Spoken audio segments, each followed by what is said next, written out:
Bonsoir, nous poursuivons ce Mediapart Live avec une séquence consacrée aux lanceurs d'alerte, aux poursuites dont ils font l'objet dans le monde entier et aux menaces que cela représente à la fois pour une presse libre et pour une démocratie pleine et entière. Mediapart est né il y a 12 ans de la conviction qu'il est nécessaire de disposer de médias indépendants pour publier des informations d'intérêt général, d'intérêt public. Et cette nécessité rejoint bien évidemment le combat des lanceurs d'alerte, sans lesquels, dans bien des cas, il ne pourrait y avoir des révélations sur les méfaits ou les abus des pouvoirs, qu'ils soient politiques ou économiques. L'un des plus connus, mais aussi sans doute l'un des plus controversés lanceurs d'alerte, l'Australien Julian Assange, est aujourd'hui en danger. Son procès pour une éventuelle extradition vers les États-Unis s'est ouvert lundi à Londres. Jérôme Ourdeau, qui suit avec attention ce dossier ici à Mediapart, en a rendu compte. Nous avons invité pour ce premier plateau l'ancienne magistrate Eva Joly. Vous êtes aujourd'hui avocate. Et le militant Jérémy Zimmerman, je vous présente comme ça, militant. Et vous connaissez très bien l'aventure Wikileaks, le site qui a été fondé par Julian Assange. Bonsoir. Avant d'entamer notre discussion, je voudrais vous faire écouter une vidéo. You still love WikiLeaks? I know nothing about WikiLeaks. It's not my thing. WikiLeaks! I love WikiLeaks. Looks like Bernie got a little bit of a bad deal based on WikiLeaks, right?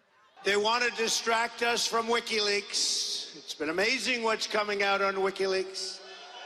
And all you have to do is take a look at WikiLeaks and just see what they said about Bernie Sanders. Even Chelsea Clinton, the WikiLeaks email show, expressed serious concerns about conflicts of interest at the Clinton Foundation and the State Department. I know there is something having to do with Julian Assange. I've been seeing what's happened with Assange, and that will be a determination, I would imagine, mostly by the Attorney General, who's doing an excellent job. So he'll be making a determination. I know nothing really about him. It's not my deal in life. Alors, nous n'avons pas traduit cette vidéo, mais on comprend bien évidemment que en 2016, le candidat Trump adorait Wikileaks. We love Wikileaks.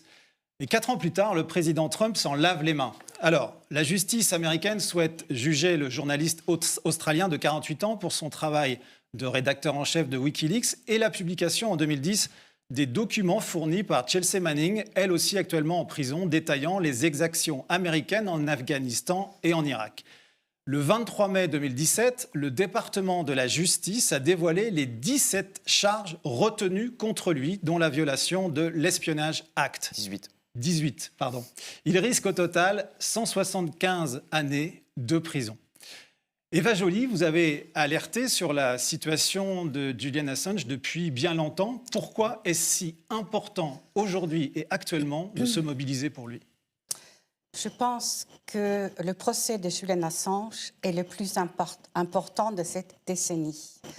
Si jamais la justice anglaise cède à ce qui sont des énormes pressions exercées par les États-Unis, que nous connaissons, et que nous laissons le droit américain dominer le droit européen, mais il est fini du journalisme d'investigation et c'est le secret qui dominera.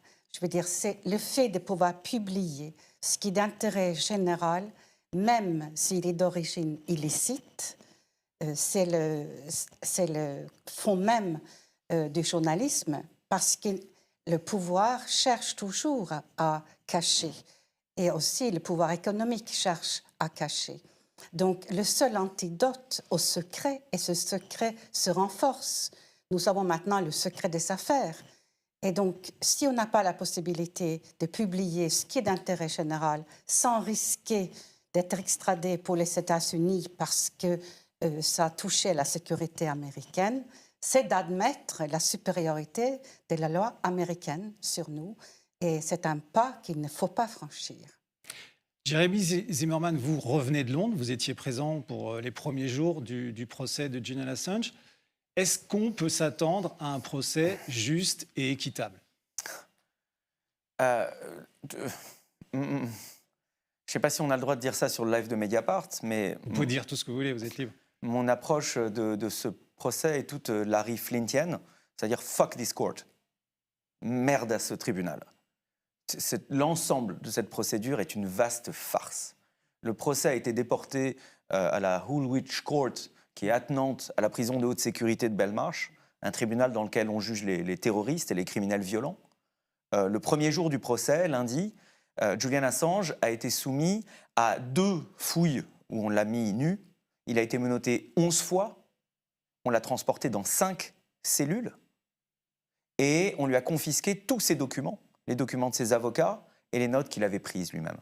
Il est dans une boîte en verre anti-balles où il n'entend pas ce qui se passe. Selon le rapporteur de l'ONU, Nils Melzer, il est victime de torture psychologique. Il en présente tous les symptômes. Et on a envoyé le procès dans ce tribunal qui est à 15 km du centre de Londres. Il faut 2 heures pour arriver là-bas. C'est une voie rapide, de la boue. Même le pub local a fermé. Il n'y a rien. C'est une zone anti-vie, antisociale, où il y a des barrières pointues, des checkpoints de sécurité. Et pour entrer dans le tribunal, on se fait fouiller comme à l'aéroport en enlevant ses chaussures. Dans la galerie du public, il y a 18 personnes qui peuvent entrer, y compris la famille. Et hier matin, les gens faisaient la queue depuis 6 heures du matin. À 9 heures, alors que le procès ouvrait à 10 heures, ils ont dit il y a 18 personnes qui entrent et tout le reste de la journée ne peut même plus accéder au terrain du tribunal. Même pas dans l'enceinte du tribunal. Utiliser les toilettes ou la cafétéria. Donc ce que vous voulez dire, c'est que l'environnement lui-même montre que le procès ne sera pas justifié. Ce que je veux dire, c'est que tout est fait pour rendre ce procès invisible, pour empêcher aux journalistes de s'y rendre, pour empêcher au public de voir ce qui s'y passe. Et lorsque l'on se penche sur les débats eux-mêmes, sur notamment l'argumentaire de l'accusation, ce que l'on entend, ça fait tomber de sa chaise tellement il s'agit des mêmes arguments ressassés pendant 10 ans. Wikileaks aurait créé des dommages, aurait causé des risques, aurait mis des vies en jeu. Mais depuis 10 ans, on entend ces arguments. Et lors du procès de Chelsea Manning en cour martiale, c'est le Pentagone lui-même, l'accusation elle-même, qui a expliqué qu'il n'y avait aucune mort qui pouvait être directement liée aux révélations imputées à Chelsea Manning. Donc les arguments sont complètement creux. La défense, hier, a massacré les arguments de l'accusation, un par un. Chacun des arguments de la défense, à lui tout seul, justifierait que ce procès tombe. Comme le disait Craig Murray, un ancien diplomate et lui aussi lanceur d'alerte sur la torture du Royaume-Uni, qui a fait le compte-rendu du procès, s'il s'était agi d'un jury populaire, l'affaire aurait été pliée en une demi-journée. En fait, ce procès qui va s'étaler sur 3 mois, là, c'est 1 semaine d'audience. À partir du 18 mai, il y a 3 nouvelles semaines. Ce procès est là pour donner le vernis, une vague apparence de légitimité, une vague apparence de justice, pour une décision qui semble être déjà écrite, car comme vous l'avez décrit, Madame Joly, il semblerait qu'il s'agit d'un jeu éminemment politique, comme on le voit sur les images avec Trump, où c'est pas seulement le Royaume-Uni et les États-Unis, c'est aussi la Suède, c'est aussi l'Équateur. C'est une espèce pour le coup, de conspiration internationale, une guerre contre la vérité, une guerre contre le courage, une guerre contre la justice, et du coup une guerre contre Wikileaks. D'accord. Eva Joly, est-ce que vous êtes d'accord avec ce jugement qui est assez sévère de Jeremy Silverman sur le fait que les dés sont pipés, en fait? Les dés sont complètement pipés, et ça, nous le savons depuis très longtemps.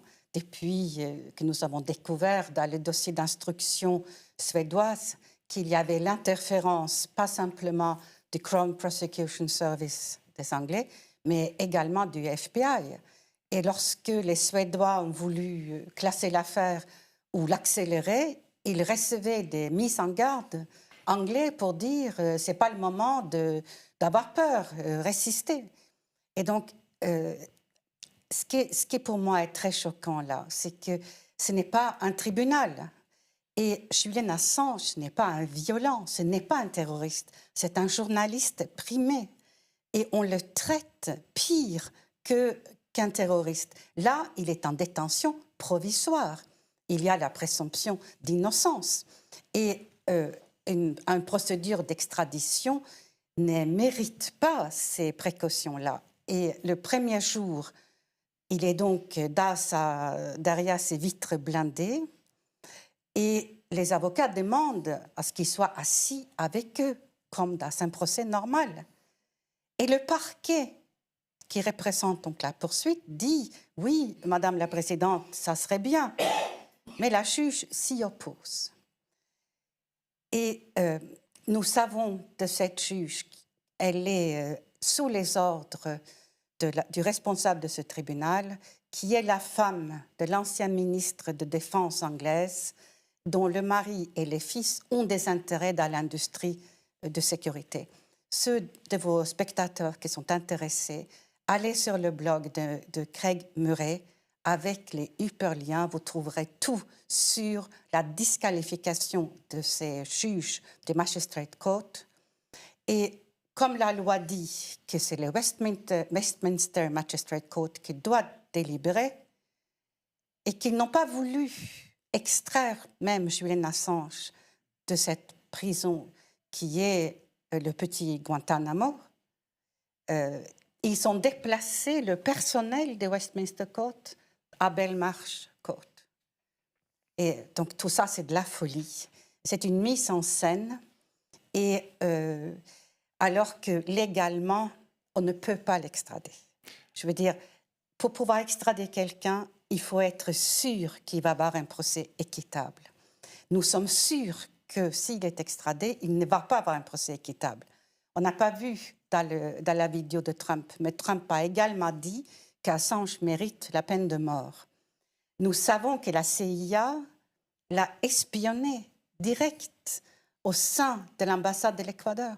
Oui, il y a une procédure en cours en Espagne, justement, sur ce dossier. Absolument, à travers une société de sécurité qui, probablement, lorsque l'enquête sera faite, est une filiale en direct de la CIA. En tout cas, la CIA avait les informations. Oui, on a publié des papiers dessus, oui. Bon, et ça, c'est une violation fondamentale des droits à l'intimité, à la vie privée, mais surtout le secret entre l'avocat et son client. Ils sont filmés, les entretiens. Il y avait des caméras partout et des micros y compris dans partout. les toilettes des femmes. Dans les toilettes des femmes, il y avait des micros. Et donc, si vous voulez, les violations des droits ont été tout le long. Julian Assange a été vendu par Lénine Moreno à Trump. Le président parce d'Équateur. Parce qu'il y a eu un changement de président à Équateur. Et on peut aussi craindre que Boris Johnson, tout enivré de sa victoire splendide, évidemment, je veux dire, mais obtenue par des moyens assez populistes, soit aussi très désireux de faire plaisir aux Américains. Donc, alors, tout ça joue contre un procès équitable. En tout cas, à ce stade-là de la procédure, au Magistrate Court, il faut savoir que ce n'est pas la crème des magistrats qui se trouve dans le Magistrate Court. C'est très mal parti. Alors, on va revenir sur le procès plus tard. Là, ce que j'aimerais, c'est qu'on voit avec vous, Jeremy Zimmerman, pour essayer de comprendre qui est Julian Assange. Parce que ça, c'est important. On oublie aujourd'hui, avec l'actualité, avec les accusations, avec les controverses. Il y a un terme qui est contenu dans le titre d'un livre que vous avez publié avec lui, le cypherpunk. Alors, qu'est-ce que c'est que le cypherpunk, en fait? Le cypherpunk, c'était le nom d'une liste de diffusion, donc une liste email dans les années 90, où une bande de joyeuderies, de foudingues, de chercheurs, de rêveurs, échangeait sur un rêve qui est celui de la cryptographie, donc du chiffrement des données, du fait de rendre des données illisibles pour quiconque ne fait pas partie d'un secret, n'a pas la clé de déchiffrement, que ce chiffrement allait pouvoir changer la face de l'humanité, d'inverser une sorte de rapport de force en donnant aux individus, en quelque sorte, le même pouvoir qu'utilisaient les militaires lorsque eux-mêmes chiffraient leur communication pour s'assurer que seuls eux avaient le contrôle des communications. Donc ça fait partie quelque part de l'arrière-cour de ce qui se passe derrière le rideau, en quelque sorte, du rêve d'un Internet libre, d'un Internet qui ne serait libre que si on avait le contrôle de nos communications. Et Julian Assange, depuis son plus jeune âge, on pourrait dire un génie, hein, vraiment un esprit absolument brillant, qui, dans un contexte familial très difficile, s'est retrouvé pendant toute son enfance avec un ordinateur et a commencé à accéder à des serveurs distants, a commencé à entrer dans des ordinateurs. Et je pense que ce qu'il définit avant, le terme cypherpunk est un petit peu romantique et tout ça, mais avant et bien avant qu'il se retrouve sur cette mailing list, je pense que ce qu'il définit, c'est un côté anti-autoritaire et un côté anti-guerre. Depuis son plus jeune âge, il a été exposé à la guerre, aux militaires, et avec ses ordinateurs, avec ses réseaux de communication, il a appris, il a cherché à comprendre comment on invente une guerre, comment on déclare une guerre, comment on gère une guerre. Et par là, de proche en proche, avec sa connaissance des ordinateurs et des rouages de l'informatique, et son passage par cette fameuse mailing list de Cypherpunks, il a élaboré cette philosophie toute personnelle. Il y a un document remarquable que j'invite tout le monde à lire, qui s'appelle Conspiracy as Governance. Alors, le gouvernement par le complot. Le complot. Et qui explique en fait que lorsque les gouvernements mentent, commettent des crimes, ils se cachent derrière le secret. Que l'on assiste aujourd'hui à une inflation du secret, que le nombre de documents qui sont classés secret, top secret, ne cesse d'augmenter. Et que si on trouvait un moyen de publier ces documents secrets, alors les gouvernements deviendraient paranoïaques et dépenseraient de plus en plus de ressources pour protéger leurs secrets. Et au plus ils dépenseraient de ressources pour protéger leurs secrets, au moins ils commettraient de crimes. Un an après, du coup quelques années après le départ de la guerre en Irak, qui s'est lancée sur des mensonges, elle-même après la guerre en Afghanistan, qui a démarré sur des mensonges, quelques années après, émergeait Wikileaks, qui disait « We open governments », nous ouvrons les gouvernements, où le but était... Et j'ai l'impression, merci pour cette question, désolé pour la longue réponse, parce que j'ai l'impression qu'il est aujourd'hui véritablement temps de remettre cette philosophie centrale à Wikileaks sur la table. Le but de Wikileaks, c'est de permettre de publier de façon anonyme des documents, mais aussi de publier des grandes quantités de documents, sans édition, sans redaction, sans avoir sélectionné les meilleurs morceaux, mais des blocs, des bases de données entières. De permettre aux gens de chercher dans les bases de données comme si on était le contact principal de la source. Et aussi, le but, c'est de faire en sorte que ces documents restent sur Internet, incensurables, afin de fournir des archives pour l'humanité tout entière, pour permettre à tout le monde de chercher dans ces archives, de comprendre, que l'on soit journaliste amateur ou étudiant, que l'on soit historien, scénariste, artiste ou que sais-je, que chacun puisse s'accaparer les données pour participer de bâtir cette compréhension, cette connaissance du monde. Et on voit aujourd'hui sur Wikileaks, il y a 10 millions de documents. Donc il est arrivé tout ce qu'il est arrivé à Julian, l'affaire suédoise qui a été entièrement fabriquée. Et j'invite nos spectateurs, amis, lecteurs, abonnés, etc. non-abonnés. Et non-abonnés, à lire la tribune de Niels Messer, encore le rapporteur de l'ONU sur la torture, qui a publié sur République avec un K.ch, une longue interview dans laquelle il démonte toutes ces histoires-là, avec l'affaire suédoise, avec tout ce qui s'est passé à l'ambassade d'Équateur, avec cette affaire au Royaume-Uni, les États-Unis, etc. On en vient à oublier ce qui s'est passé, mais malgré tout ça, il y a encore 10 millions de documents sur l'Afghanistan, sur l'Irak, sur la Syrie, sur la Russie, sur les US, sur la Côte d'Ivoire, sur la Tunisie, sur l'Égypte, sur la diplomatie américaine, qui pendant des décennies à venir vont continuer de nous donner cette vision du monde. Et je reviens pendant peut-être une seconde, juste une seconde, ce que disait Madame Eva Joly sur la CIA, qui est maintenant vent debout contre Assange. Et il y a vraiment un tournant dans l'histoire de Wikileaks en 2017. C'est quand Wikileaks a publié une fuite qui s'appelle Vault 7, qui est en quelque sorte la cache d'armes, des cyberarmes de la CIA, où l'on apprend que la CIA a la capacité, en 3 clics, d'entrer dans n'importe quel ordinateur, dans n'importe quel téléphone, de vous espionner au travers d'une télé connectée, d'en activer la caméra et le micro alors que vous pensez qu'elle est éteinte, mais aussi de faire passer cette attaque pour une attaque russe, chinoise, iranienne, etc. Donc il se dit que c'est le jour où Vault 7 est sorti, où Wikileaks a exposé la CIA le pantalon baissé, que la CIA a dit « bon ben maintenant ceux-là, on va les zigouiller ». Mais j'aimerais revenir là-dessus une seconde, parce que très peu de gens ont saisi l'importance de Vault 7, et on continue aujourd'hui de l'explorer et de comprendre ce qui se passe. Quand on dit que les US peuvent lancer une cyberattaque, c'est-à-dire entrer dans une centrale nucléaire, une gare, un aéroport, et causer n'importe quel dommage que ce soit, et laisser les traces de la Russie, de la Chine ou de la Corée du Nord. Wikileaks nous a montré les outils qui permettraient aujourd'hui de déclencher une guerre. Et c'est pour ça qu'Assange, aujourd'hui, est massacré par ce procès, par cette affaire, et par une persécution qui devrait alerter tout le monde aujourd'hui. Alors, un autre fait d'armes, puisque vous avez commencé à évoquer les faits d'armes de Wikileaks, un autre fait d'armes qui a fait connaître Wikileaks, c'était la diffusion en avril 2010 d'une vidéo intitulée Collateral Murder. Et je vous invite à en regarder quelques secondes. Anybody has element? Call we got an RPG. All right, we got a guy with an RPG. Having a fire? No, hold on. Let's come around. Behind buildings right now from our point of view. Yeah, we're going to come around and get him from our individual with RPG. Getting ready to fire. We won't. Yeah, we got a guy shooting. Now he's behind the building. God damn it. Coming around. Negative. He was right in front of the Brad. About there 1 o'clock. Haven't seen anything since then. Just fucking, once you get on him, just open them up. Yeah, Roger. I see your element. You got about 4 Humvees out along this. You're clear. All right, firing. Line here. When the stage line, let me know when you have it. One shoot. Light them all up. Come on, fire.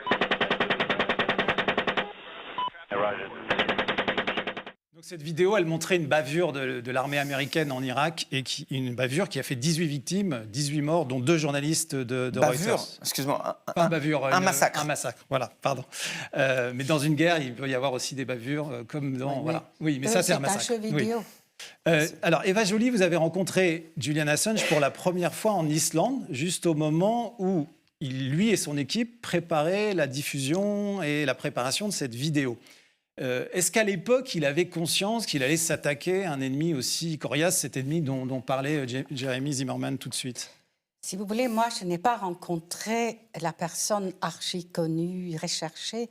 J'ai rencontré un jeune Australien qui avait un projet qui était d'essayer de transformer l'Islande, où je travaillais à l'époque, en paradis, non pas fiscal, mais un paradis pour l'information, pour les journalistes, où il n'y aurait pas de possibilité de poursuite pour diffamation, où on ne pourrait pas recevoir des injonctions de ne pas publier, comme aujourd'hui, ça marche toujours en Grande-Bretagne. Donc, nous avons travaillé un peu ensemble sur ce projet-là. Et c'est parce que je l'avais rencontré et que je l'avais trouvé sympathique et engagé que lorsque j'ai vu ce qui lui arrivait, je me suis sentie concernée. Et je suis allée le voir à l'ambassade d'Équateur et que j'ai compris très vite que l'enquête n'était pas normale. Et ça parce que j'étais moi-même juge. Et qu'un juge d'instruction allait entendre un suspect dans un pays européen, c'est d'une totale banalité. Or, le procureur suédois, s'appelait Marianne Ny, prétendait que cela ne lui était pas possible. Et là, moi, je me suis dit, soit elle est incompétente, elle n'a pas suivi de cours de formation après son examen, il faut que j'aille lui expliquer le monde. Et c'est ce que je fais. Je suis allée à Stockholm avec la ferme intention de lui dire, tu te trompes, pourquoi est-ce que tu ne vas pas à Londres? Évidemment, j'avais une inquiétude que c'était autre chose derrière. Elle n'a pas voulu me recevoir, mais j'ai vu beaucoup d'autres mondes à Stockholm. J'ai fait une conférence de presse où je dis que cette enquête est encarafée et qu'il est important qu'elle soit dessaisie, et qu'un autre procureur soit saisi et qu'on voit le bout de ça. Voilà comment je me suis impliquée dans l'histoire d'Assange. Et je voudrais dire que ce que vous venez de nous dire sur l'arme de la CIA de déclencher des cyberattaques, c'est 1000 fois plus important même que collateral murder. Et il faut vraiment bien comprendre ce qui se joue.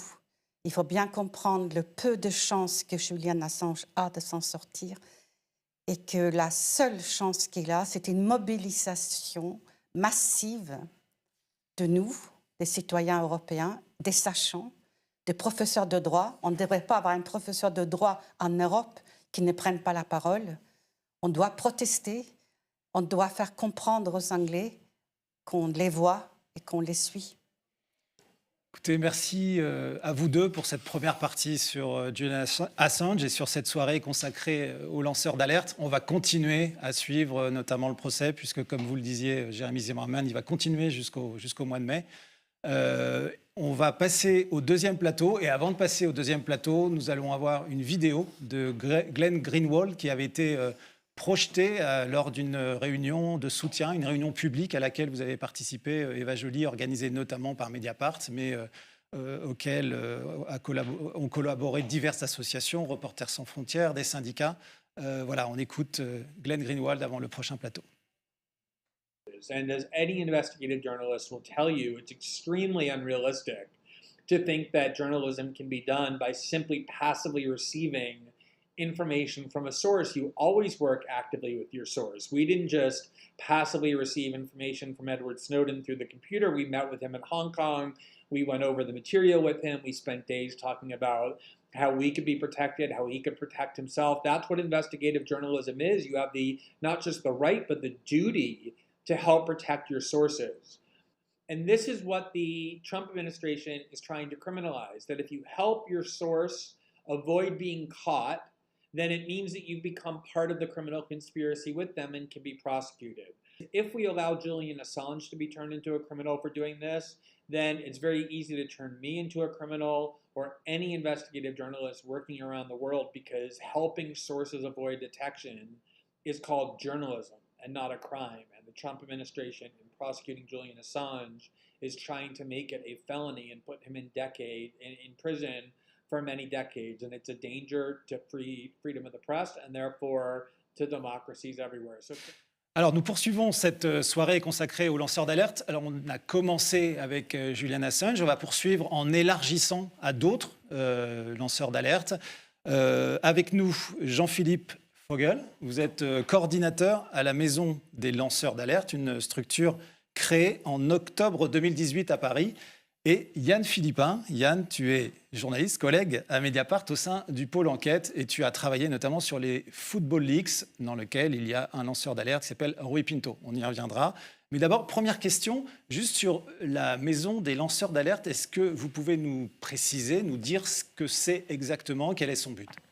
Alors, la Maison des lanceurs d'alerte, c'est une initiative nouvelle dans le paysage français. Elle a été créée par 17 organisations, donc des syndicats, des associations de lutte contre la corruption, des associations environnementales aussi, en partant d'un constat, c'est que beaucoup des organisations qui avaient créé cette maison et qui étaient à l'initiative de cette maison étaient amenées dans la pratique quotidienne, dans le cadre de procès contre la corruption, dans le cadre de scandales environnementaux, à travailler avec des lanceurs d'alerte, mais n'avaient pas forcément les ressources pour permettre de mener à bien leur mission de protéger ces lanceurs d'alerte.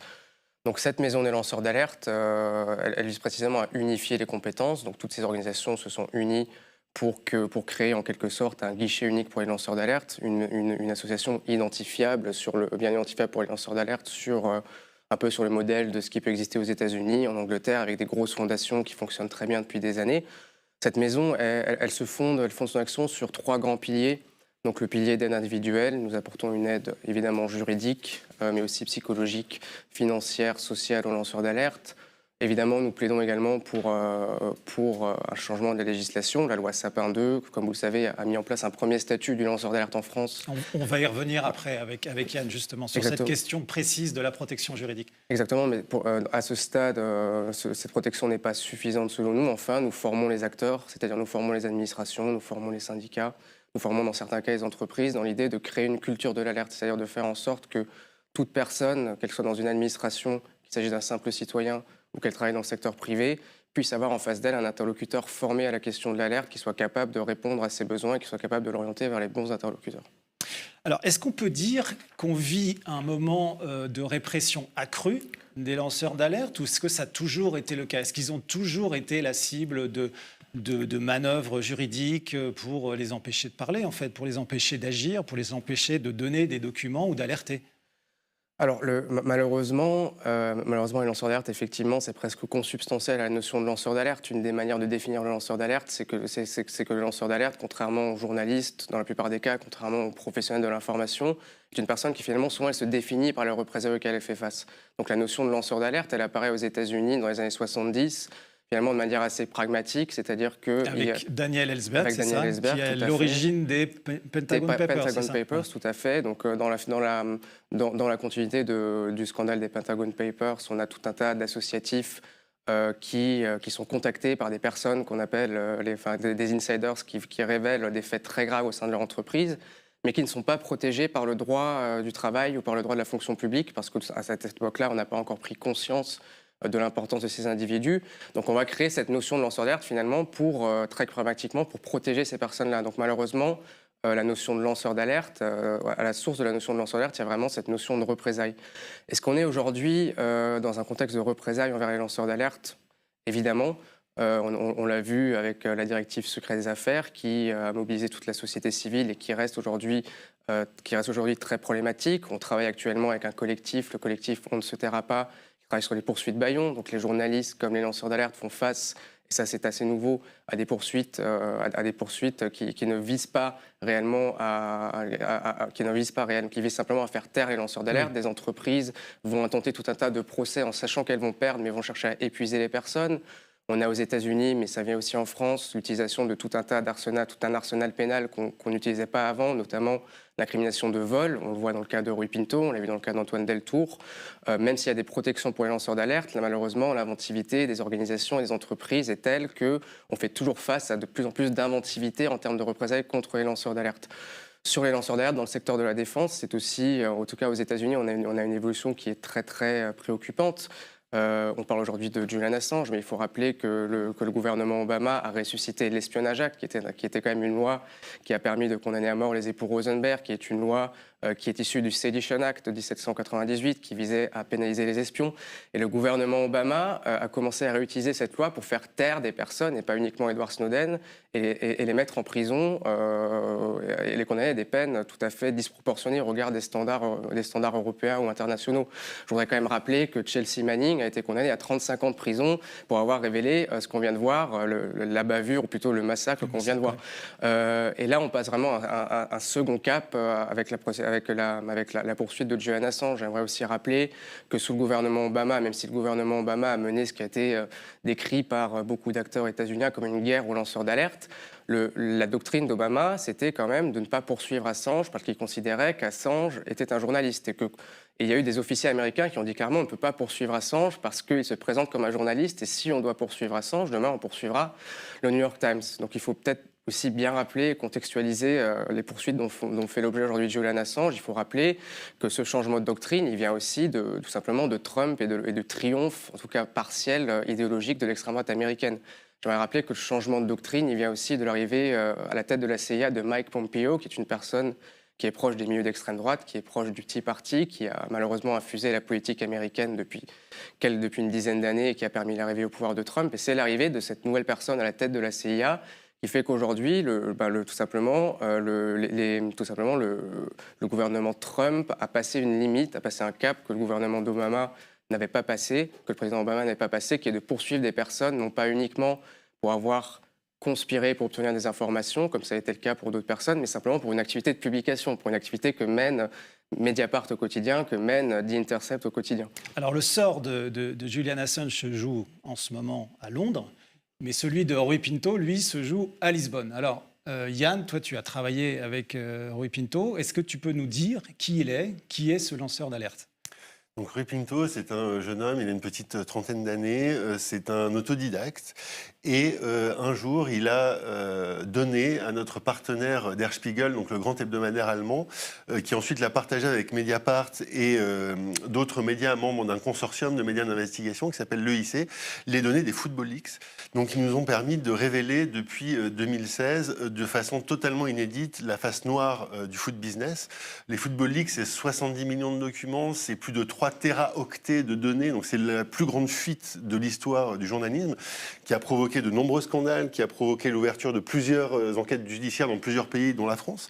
Mais Rui Pinto, ce n'est pas que ça, c'est un homme qui est aussi à l'origine en partie des Malta Files, qui est un autre scandale lié à l'évasion fiscale qu'on a révélé dans Mediapart avec nos partenaires de l'EIC, et très récemment des Luanda Leaks qui ont été publiés par un autre consortium, l'ICIG, et qui dévoilaient de façon inédite, là encore, la façon dont la fille de l'ancien président de l'Angola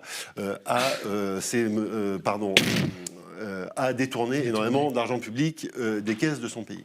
Et il se trouve qu'il a été poursuivi en justice, notamment par des cabinets d'avocats qui l'accusaient d'avoir piraté une partie des données. Il a été arrêté à Budapest, où là j'ai pu le rencontrer pour la seule fois, parce qu'avant il était anonyme, même moi je ne savais pas qui c'était. Voilà. Justement, avant de poursuivre la conversation, j'aimerais qu'on voit, tu en as tiré une vidéo de cette rencontre. Hi, this is Rui Pinto. I am John, the whistleblower from Football Leaks. I'm not a hacker, that's clear.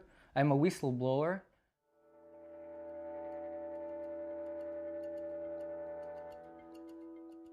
It didn't target a specific club or a specific federation or a specific country. If I have data from a specific football club, why shouldn't I share it with the media? I shared everything I had. What matters for me and for Football Leaks is the documents are authentic. I don't care about the origin. I'm a whistleblower, so I have to expose and give to journalists, credible journalists, the real deal, the real materials. That's the only thing that matters to me.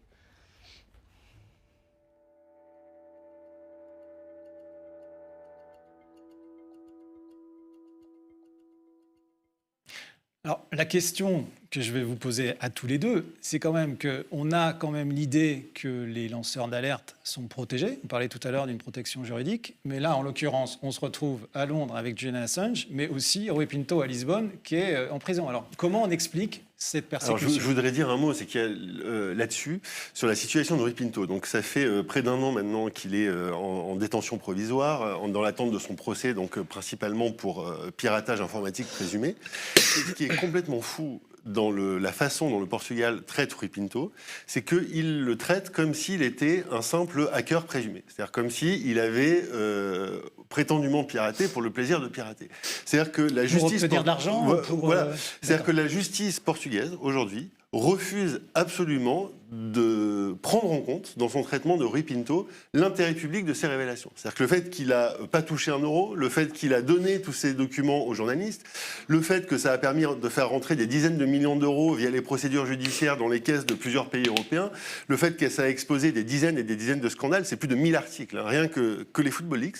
Tout ça, la justice portugaise ne veut pas le savoir, et pire encore, la justice portugaise refuse d'exploiter ces données qu'elle a saisies dans son appartement à Budapest, qu'elle a récupéré, qui avait été saisi par la police locale, et refuse aujourd'hui d'ouvrir des enquêtes sur le foot grâce à ces données, alors même que dans ces données, il y a énormément d'informations, à la fois sur le foot, mais aussi sur l'affaire d'Isabel dos Santos, donc les Landual Leaks, qui fait pourtant l'objet d'une procédure judiciaire au Portugal même. Mais les Portugais préfèrent fermer les yeux et dire « Non, monsieur, vous êtes un hacker, vos données, on ne veut même pas les voir, on ne veut même pas les exploiter. » Donc il y a un côté absolument ubuesque dans cette situation. Et comment on l'explique? Comment on peut l'expliquer? Alors, ce que la théorie de Rui Pinto, et dont il faut avouer qu'elle est crédible, c'est que le monde du football a une puissance de feu et une influence énorme au Portugal. C'est le cas dans beaucoup de pays, mais c'est particulièrement vrai au Portugal. Et Rui Pinto nous avait dit dès le départ qu'il pensait que si jamais un jour il était extradé au Portugal, il n'aurait pas droit à un procès équitable à cause de ça, parce que le milieu du foot est trop puissant, trop lié à la classe politique, et que personne au Portugal n'a envie que la justice se penche de trop près sur les magouilles du foot, tout simplement. Donc en fait, est-ce qu'il y a vraiment une protection juridique du lanceur d'alerte aujourd'hui en Europe, par exemple? Vous évoquiez la loi Sapin 2, mais donc ces lois-là, elles doivent bien servir à quelque chose. Pourquoi elles ne sont pas appliquées? Alors, je pense qu'on est quand même sur deux cas limites. Le cas de Rui Pinto et le cas d'Assange sont deux cas limites. J'aimerais rappeler quand même qu'il y a quand même eu une victoire de la société civile qui est l'adoption en décembre de la directive européenne sur les lanceurs d'alerte, qui est, contre toute attente, une très bonne directive. Certes, cette directive a un certain nombre de failles, je vais y venir, et notamment cette directive, malheureusement, ne protégerait pas des personnes comme Rui Pinto, ce qui est tout à fait dommageable, et on va y venir. Pourquoi c'est un succès, alors? C'est un succès parce que cette directive, globalement, prévoit une bonne protection du lanceur d'alerte dans une relation de travail. C'est-à-dire que cette directive, d'une part, déjà, cette directive va permettre d'unifier dans 27 pays de l'Union européenne la protection pour les lanceurs d'alerte. Ça veut dire qu'il y a 570 000 citoyens européens qui vont bénéficier de la même protection. Ça, c'est unique au monde, même aux États-Unis, où il y a 360 millions d'habitants. La loi la plus globale ne couvre, ne couvre à peu près que 60 millions de personnes. La loi qui couvre les lanceurs d'alerte dans le domaine de la fonction publique ne couvre que 60 millions de personnes. Donc là, on a une vraie victoire. On a une victoire qui non seulement pour les Européens, mais qui peut aussi être capitalisée, parce qu'aujourd'hui, on travaille avec des activistes en Amérique latine qui veulent capitaliser cette victoire-là pour faire la même chose en Amérique latine, au vu du poids de l'Union européenne dans les exportations vers l'Amérique latine. Juste un point de droit, cette directive, donc elle doit être transposée dans les lois nationales, c'est ça, si je vous comprends bien. Exactement, cette directive, elle doit être transposée dans un délai de 2 ans, donc en 2021, tous les États de l'Union européenne, alors on était 28, il me semble qu'on est 27 maintenant depuis très peu, donc 27 États vont devoir transposer cette directive d'ici 2 ans. Si les États ne le font pas, n'importe quel justiciable pourra s'en prévaloir. C'est-à-dire que si demain, mettons que je suis citoyen polonais, le gouvernement polonais n'a pas pris les mesures pour mettre en œuvre la directive en droit interne, je peux aller devant un tribunal et obtenir gain de cause sur le fondement de la directive. Donc cette directive, elle va vraiment changer les pratiques dans toute l'Europe. Elle va aussi changer la loi Sapin 2. La directive, notamment, va plus loin que la loi Sapin 2.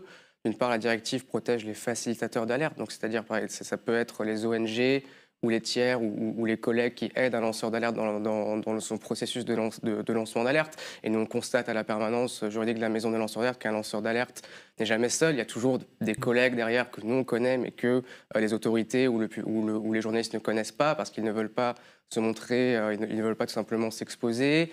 La loi Sapin 2, juste un détail, elle protège uniquement des lanceurs d'alerte s'ils appartiennent à une organisation et ils dénoncent les abus qui ont été commis à l'intérieur de cette organisation. Est-ce que c'est ça ? Pas tout à fait. On a la chance, entre guillemets, d'avoir en France la seule loi au monde qui protège toute personne physique, qu'elle soit dans une relation de travail ou non.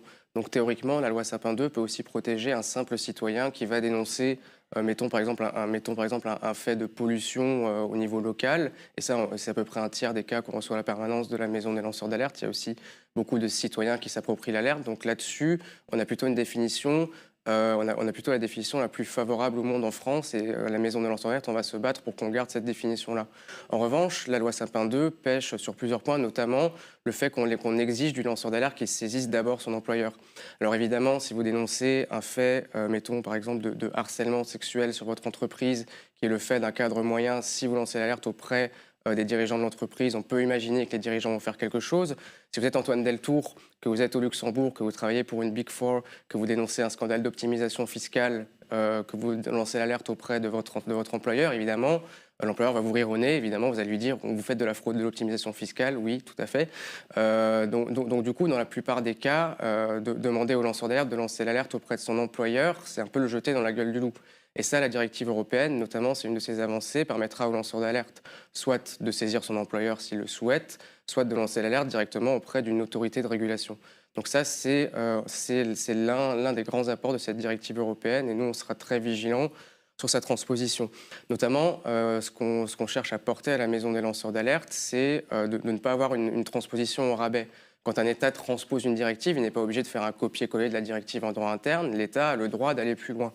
Et nous, on a beaucoup travaillé, notamment avec le Conseil de l'Europe, avec M. Wasserman, qui était rapporteur d'une résolution très progressiste au Conseil de l'Europe, qui notamment précise que des lanceurs d'alerte comme Rui Pinto, par exemple, qui sont amenés à voler des documents ou à les hacker, pourraient, dans certaines hypothèses, bénéficier d'une protection à partir du moment où ils le font de bonne foi, ce qui est le cas de M. Rui Pinto.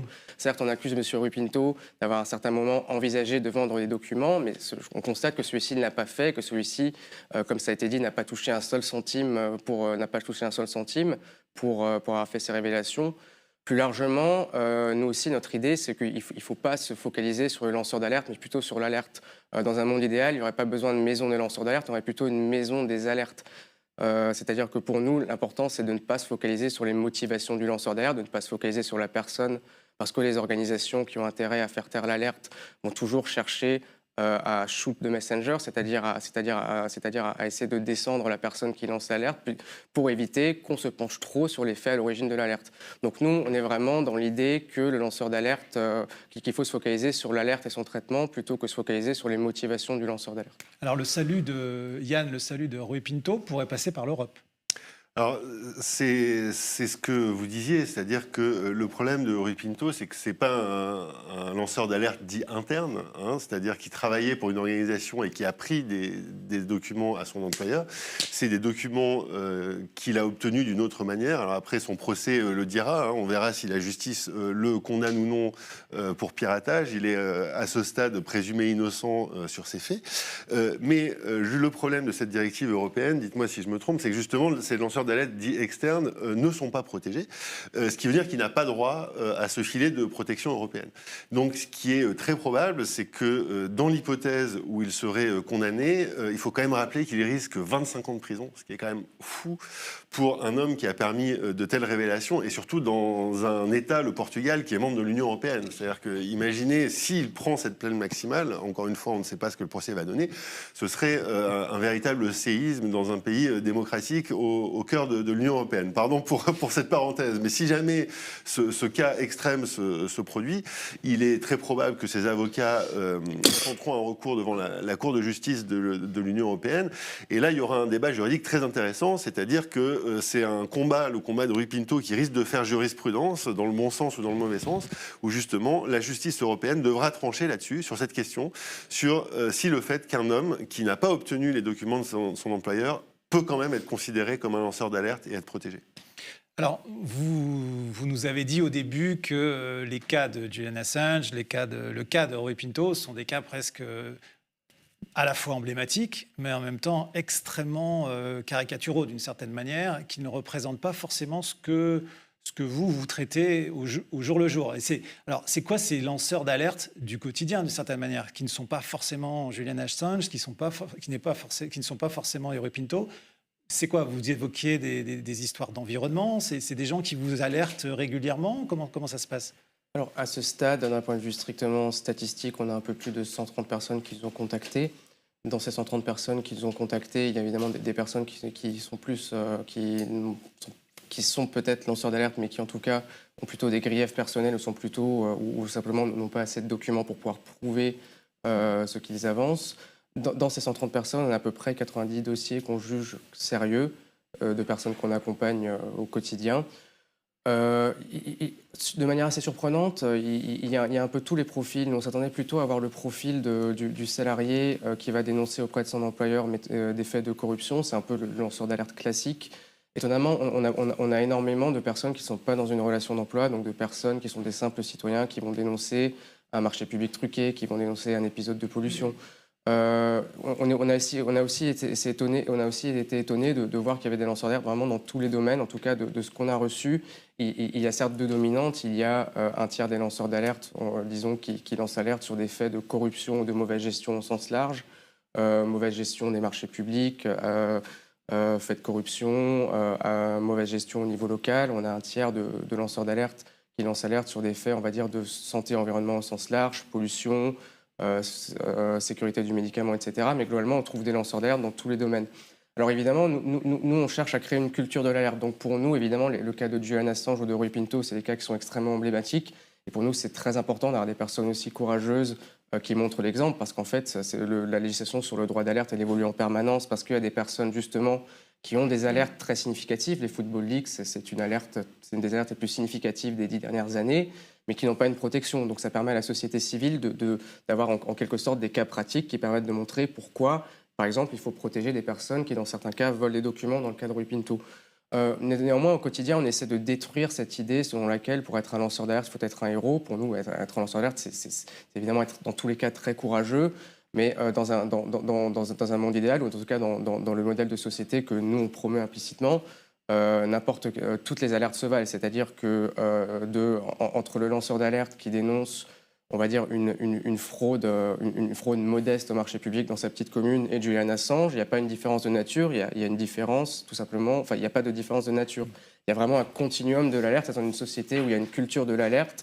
Le lanceur d'alerte qui lance l'alerte au niveau local et Julian Assange sont dans le même camp, celui de l'intérêt général contre l'intérêt privé.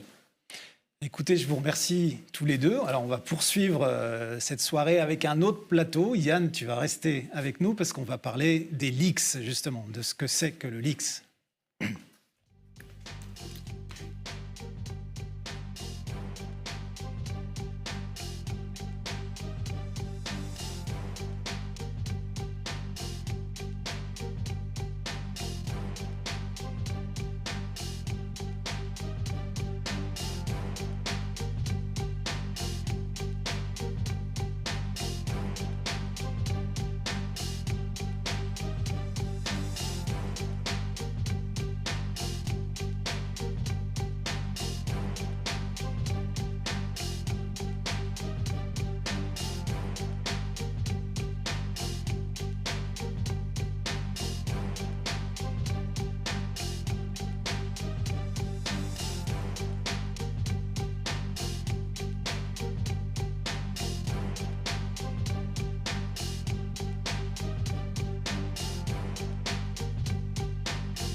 Alors Yann Philippin est resté avec nous. Il a été rejoint par un autre journaliste du pôle enquête de Mediapart, Antoine Rouget. Bonsoir. Bonsoir. Et puis nous avons le plaisir de recevoir aussi Quentin Lafay. Vous avez été conseiller d'Emmanuel Macron. Aujourd'hui, vous êtes écrivain et scénariste et l'auteur d'un roman publié chez Gallimard, L'Intrusion. Alors c'est une fiction, mais vous êtes inspiré de ce qui vous est arrivé, l'étalage sur la place publique de vos mails, de données personnelles depuis votre adolescence, je crois. C'est ce qu'on a appelé les Macron Leaks. Mais alors, pour vous, ce n'est pas un leaks. Pourquoi ? C'est pas un leaks parce que personne au sein d'En Marche a joué le rôle de lanceur d'alerte. En revanche, c'est un leaks au sens où tout a été diffusé après sur la place publique.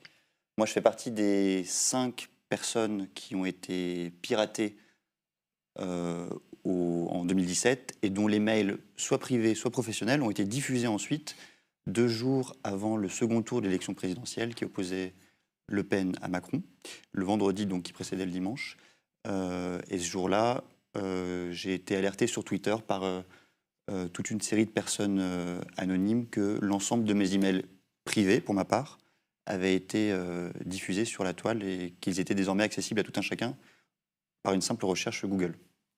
Donc vous le racontez dans ce livre, vous racontez le choc que c'est de tout d'un coup de voir toute sa vie privée, d'une certaine manière. Enfin, cette intimité, vous racontez que notre vie est faite aussi d'intimité, de secrets. Et pourtant, vous avez publié une tribune dans Le Monde. Alors, je pense que le titre, je ne sais pas si le titre est bon, parce que... Alors, le titre, c'est « Victime de Wikileaks, je soutiens Julian Assange ». Alors, vous n'avez pas été stricto sensu victime de Wikileaks. C'est-à-dire que ce n'est pas Wikileaks, pour être bien précis, ce n'est pas Wikileaks qui a diffusé ces Macron Leaks. Wikileaks les a repris ensuite. C'est bien ça ? D'une certaine manière, ils les ont diffusés. C'est-à-dire que j'ai été piraté, et ça, c'est les enquêtes du Monde qui l'ont démontré par la suite. On a été piraté collectivement par les renseignements russes, par le renseignement russe, qui ont, 2 jours avant l'élection, qui ont tout diffusé sur Internet, qui ont diffusé les emails de ces 5 personnes, dont moi. Et puis, dans un second temps, l'été qui a suivi, je crois que c'était à la fin du mois de juin, au début du mois d'août, Wikileaks a mis sur sa plateforme l'ensemble de ces emails. Et donc, d'une certaine manière, ils ont participé à les rediffuser une nouvelle fois et surtout à faciliter leur recherche, puisqu'il suffisait désormais de taper un mot-clé pour aller directement aux mails qui pouvaient nous intéresser. Donc, finalement, pour faire des recherches dans ma propre intimité, c'était quand même beaucoup plus simple après la diffusion émise par Wikileaks. Alors, dans votre texte, vous rappelez malgré tout ce que nous devons à Wikileaks, malgré ce qui vous est arrivé. Donc, si je vous comprends bien, à titre individuel, vous vous sentez une victime, mais en tant que citoyen, vous êtes persuadé, en tout cas convaincu, que Wikileaks est important. J'ai simplement distingué ce qui m'est arrivé sur le plan personnel, qui a été très compliqué à gérer, notamment la gestion de mon intimité, très compliquée aussi pour mes proches, puisqu'ont été diffusés sur Internet les emails que m'avaient envoyés mes parents, ma famille, des amis, ma petite copine de l'époque, etc. Donc ça a été compliqué à gérer sur le plan personnel. Il n'empêche que sur le plan public, moi ce que j'ai envie de défendre et ce qui importe aujourd'hui, c'est ce procès qui a débuté lundi dernier et qui est le procès de Julian Assange, c'est-à-dire le procès d'un homme. Mais je comprends aussi que l'opinion publique et certains internautes puissent tenir à distance cet homme parce qu'il y a beaucoup de rumeurs infondées qui ont couru sur lui. Moi, ce que je tiens à dire aujourd'hui, c'est qu'au fond, c'est moins son procès à lui qui compte qu'une certaine vision de l'information, de l'accès au savoir et du journalisme qui est à défendre aujourd'hui et qu'on a à défendre collectivement. Alors, vous avez suivi Emmanuel Macron, vous étiez proche de lui, vous avez été son conseiller, vous l'avez soutenu pour qu'il soit président de la République. Aujourd'hui, le nouvel avocat de Julian Assange en France fait appel à Emmanuel Macron et lui dit il faut que la France accorde l'asile politique à Julian Assange. Alors, est-ce que vous croyez vraiment que Emmanuel Macron, le président d'aujourd'hui, est capable d'accomplir ce geste ? Ça, je ne me prononcerai pas parce que c'est pas forcément que j'ai un avis à cacher, mais c'est que j'ai pas d'avis. Maintenant, je suis trop loin de tout ça pour le dire avec certitude. Moi, je pense que ce serait nécessaire, je pense que ce serait un geste important. Surtout, je pense que ce serait un geste qui correspondrait à ce que, pas tant la France d'ailleurs, mais ce qu'au niveau européen, on a à défendre comme vision de l'information. Moi, je pense que le vrai mot, la question, c'est pas d'extrader Julian Assange aux États-Unis. en vérité, c'est est-ce qu'on le livre aux États-Unis? C'est ça la question qu'on doit se poser collectivement aujourd'hui. Est-ce qu'un État, en l'occurrence, est-ce que la première puissance mondiale a le droit de commettre des crimes? Et est-ce que c'est légitime de criminaliser la personne qui les a révélés? Est-ce qu'on veut participer à ça? Et est-ce que ce ne serait pas finalement notre honneur, mais aussi la défense de nos valeurs, que d'accueillir Julian Assange en France? Ça me paraît en fait une absolue évidence. Quand vous avez été victime de ce vol de données, cette diffusion de données personnelles, est-ce que du côté d'Emmanuel Macron, il y a eu... Comment il a réagi? Est-ce qu'il vous a aidé? Est-ce qu'il vous a soutenu après ou... Alors, pas directement, parce que c'était un moment très particulier. On était dans la période où il accédait au pouvoir, il entrait à l'Élysée, donc il y avait beaucoup de choses à gérer. Et donc, dans ce moment important pour lui, mon intimité n'a pas pesé lourd dans la balance, et je le comprends et c'est normal. Ce qui, moi, m'a plus marqué, c'est que, ex post, c'est-à-dire après l'élection, j'ai jamais reçu un coup de fil d'aucun service de l'État, ni de l'ANSSI. J'ai jamais des personnes qui m'ont accompagné sur le plan technique, qui, ne serait-ce que pour aller voir si mon ordinateur était encore infiltré par un tiers. Donc j'ai jamais été ni accompagné sur le plan psychologique, ni suivi sur le plan technique, ni même interrogé après par quiconque. Donc ça, c'est vrai que c'est quelque chose qui me frappe encore aujourd'hui, parce que pour se défendre et se protéger, je pense que ça aurait pu servir. D'ailleurs, moi, je me souviens que quelques mois après l'élection présidentielle, j'ai réalisé que la boîte mail ma boîte mail d'étudiant, qui était synchronisée à ma boîte mail personnelle, était encore infiltrée par des gens et qui s'en servaient pour envoyer des mails de manière synchronisée avec ma boîte personnelle. Et à l'époque, j'étais quand même conseiller à l'Élysée et personne ne m'avait jamais suivi, personne ne m'avait jamais aidé. C'est quand même un peu étonnant. Donc je ne sais pas si c'est un problème de prise de conscience, si c'est une naïveté, mais en tout cas un petit dysfonctionnement dont j'espère qu'il sera, pour les prochains qui me suivront, seront un peu mieux suivis. En face de vous, donc vous avez des journalistes qui travaillent au pôle enquête et donc qui utilisent des leaks en fait. Souvent les leaks sont la matière première de leur travail. Comment vous voyez, vous, ces journalistes qui utilisent des leaks? Est-ce que vous les voyez aussi un rôle encore plus utile que les lanceurs d'alerte? Enfin, c'est quoi? C'est un écosystème pour vous? Enfin, dans votre défense, par exemple, de Julian Assange, de Wikileaks, comment vous les voyez, ces journalistes? Ça, aussi, je l'ai vécu très personnellement. J'ai échangé, par exemple, plusieurs fois avec Anton qui m'interrogeait sur des éléments des Macron Leaks qu'il avait pu trouver. Moi, j'ai toujours apprécié, c'est pas le cas du tout de tous les journalistes, mais j'ai apprécié que certains journalistes soient très très mal à l'aise avec le fait qu'une partie de mon intimité avait été dévoilée. J'ai apprécié le fait que certains fassent le tri entre ce qui était d'intérêt général et ce qui n'avait aucun intérêt pour personne, si ce n'est mon cercle privé. Et ce filtre-là, ce filtre journalistique, il est absolument nécessaire, ne serait-ce que pour traiter l'information, la hiérarchiser, mais surtout l'inscrire dans un contexte d'intérêt public. Antion, donc tu vois, tu as travaillé sur les Macron Leaks. Pardon, Antion, pas Anton. Antion, voilà. Excuse-moi. Pays basque. Toi, tu as travaillé sur les Macron Leaks.